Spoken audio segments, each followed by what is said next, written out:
ಸಕಲೇಶಪುರ ಮೂರ್ಕಣ್ಣು ಗುಡ್ಡ ಸೇರಿದಂತೆ ಸುತ್ತಲಿನ ಗ್ರಾಮಗಳಿಗೆ ಅರಣ್ಯ ಇಲಾಖೆ ನೀಡಿರುವ ನೋಟಿಸ್ಗಳನ್ನು ಸಾರ್ವಜನಿಕರೊಂದಿಗೆ ಚರ್ಚಿಸಿದ ಮಾಜಿ ಶಾಸಕ ಎಚ್.ಎಂ. ವಿಶ್ವನಾಥ್ ಅವರು ಈ ನಿರ್ಧಾರ ಅಸಂವೇದನಶೀಲ ಹಾಗೂ ತಪ್ಪು ಎಂದು ಹೇಳಿದ್ದಾರೆ. ಗ್ರಾಮಸ್ಥರ ಸಮಸ್ಯೆ ಕೇಳಿದ ಅವರು ಸರ್ಕಾರದ ಗಮನಕ್ಕೆ ವಿಷಯ ತರಲಾಗುವುದು ಎಂದು ಭರವಸೆ ನೀಡಿದರು.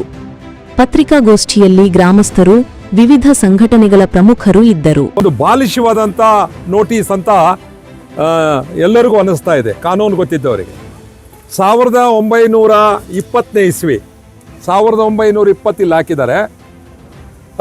ಇಲ್ಲಿ ಅಧಿಸೂಚನೆ 8806 FT 43156 5/12/1920 ಇದು ಮಹಾರಾಜರ ಕಾಲ. ಇಲ್ಲಿ ಗೆಜೆಟ್ ನೋಟಿಫಿಕೇಶನ್ ನಮ್ಮ ಹತ್ರನೇ ಇದೆ, ನೀವು ಅದನ್ನು ನೋಡ್ಬೋದು. 1920ರಲ್ಲಿ ಅತಿ ಹೆಚ್ಚು ಬೆಲೆ ಬಾಳ್ತಕ್ಕಂಥ ಮರಮುಟ್ಟುಗಳು ಮತ್ತು ತಿಕ್ಕೆಸ್ಟ್ ಫಾರೆಸ್ಟ್ ಇರ್ತಕ್ಕಂಥ ಜಾಗ ಇದು. ಇದನ್ನು ಅರಣ್ಯಕ್ಕೆ ಸೇರಿಸಬೇಕು ಅಂಥೇಳಿ ಅರಣ್ಯ ಇಲಾಖೆಯವರ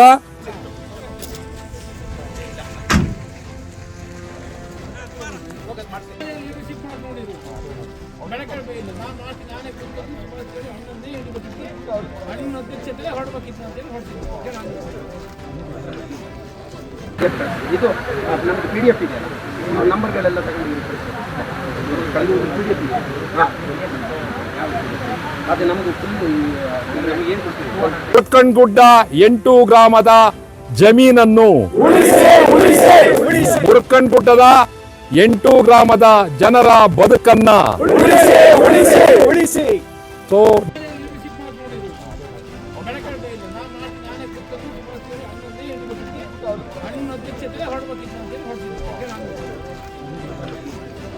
ಮುರ್ಕಣ್ಗುಡ್ಡ 8 ಗ್ರಾಮದ ಜಮೀನನ್ನು ಮುರ್ಕಣ್ಗುಡ್ಡದ 8 ಗ್ರಾಮದ ಜನರ ಬದುಕನ್ನ ಮುರ್ಕಣ್ಗುಡ್ಡ 8 ಗ್ರಾಮದ ಜಮೀನನ್ನು ಮುರ್ಕಣ್ಗುಡ್ಡದ 8 ಗ್ರಾಮದ ಜನರ ಬದುಕನ್ನ